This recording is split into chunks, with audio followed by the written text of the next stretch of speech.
something we've gone down before. We're talking about the CBP One app. It was created, of course, in 2020, in October, and then the app was utilized by this administration to be increased.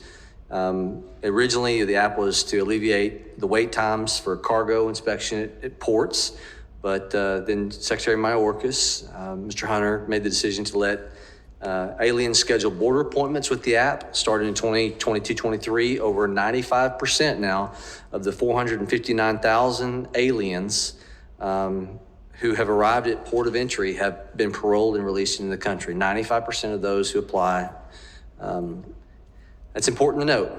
In addition, CBP One has been used to fly 386,000 foreign nationals from Cuba, Haiti, Nicaragua, and Venezuela into U.S. airports. I want to just pause because I think when the news of this last couple of weeks broke that 386,000 foreign nationals from Cuba, Haiti, Nicaragua, Venezuela got on a plane, flown into the United States, I think Democrat, Republican, the average American said, "You've got to be kidding me."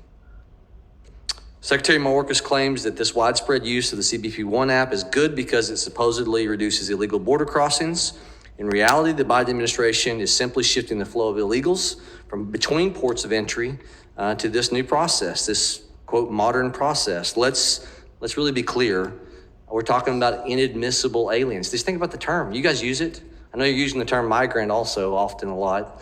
I'm not trying to be flippant. I think it's really sad that we've moved to a place where we're trying to confuse the American people and call these people migrants. Mr. Hunter, no offense intended, but I think it's really sad that we're wordsmithing. They're illegal aliens. You guys you continue to use the word inadmissible because that's supposed to mean something. This is illegal. So to talk about how the CBP One app has caused people now to go to ports of entry, and what many times they were being turned away, now they're not. 95% of those who use the app are released in the interior of the United States. Just compare some year differences. Those who used to go to the ports of entry, they were inadmissible aliens, 115,000 per month now in 2024, compared to 20,000 in 2020. So 115,000 now are going to the ports of entry compared to 20,000 in 2020. Why? Because of the marketing campaign of the Biden administration. And when we use the term, there's 110 million migrants. Somebody tell me this tsunami that hit South America that I missed that was in the news. I'll tell you what's happened.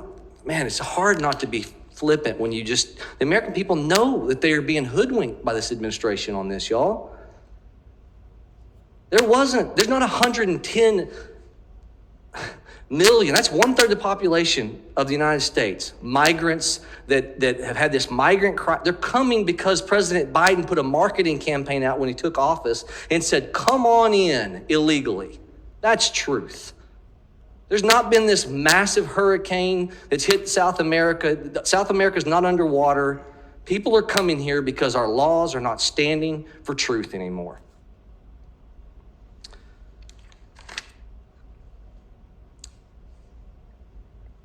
All right, Ms. Meckley, under the CHNV parole program, U.S. Citizenship and Immigration Services states that after an alien receives advanced travel authorization in the United States, the alien is responsible for securing their own travel via air to international airport to the international airport in the United States. How does the U.S. government determine who provides the funding for aliens' airfare to the United States? Let me ask it a different way. We've got NGOs, non-government organizations, that are helping people break the laws. It's ridiculous.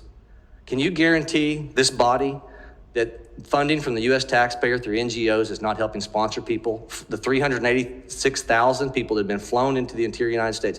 Can you guarantee this body, U.S. taxpayers, in addition to this madness of them not doing regular process, flowing from their country into the United States, that the U.S. taxpayer inadvertently through NGOs is not paying for that? Sir, my role at USCIS is to oversee the reviews of the I-134A process, so I am responsible for the execution of that part of helping facilitate the information getting to CBP for them to make the parole determinations. As we do that, when we review the 134A, part of that review is looking at evidence for how the supporter will provide financial and other support to that beneficiary should CBP decide to parole that individual into the United I States. need to do this just because of my time. Yes or no? Can you guarantee the taxpayer they're not footing the bill for bringing the flight cost of bringing these people in through NGOs? Sir, I don't know whether or not it is. As I'm saying, is we review the 134A and they have to provide financial documentation that says they can support that individual during and throughout the parole validity period. Yeah. Mr. Chairman, I'm going to yield back to you, but I'll just note there's no confidence from this administration that NGO funding, that the taxpayer's not picking up the $500 to $1,000 per flight expense to fly them in also. The gentleman yields.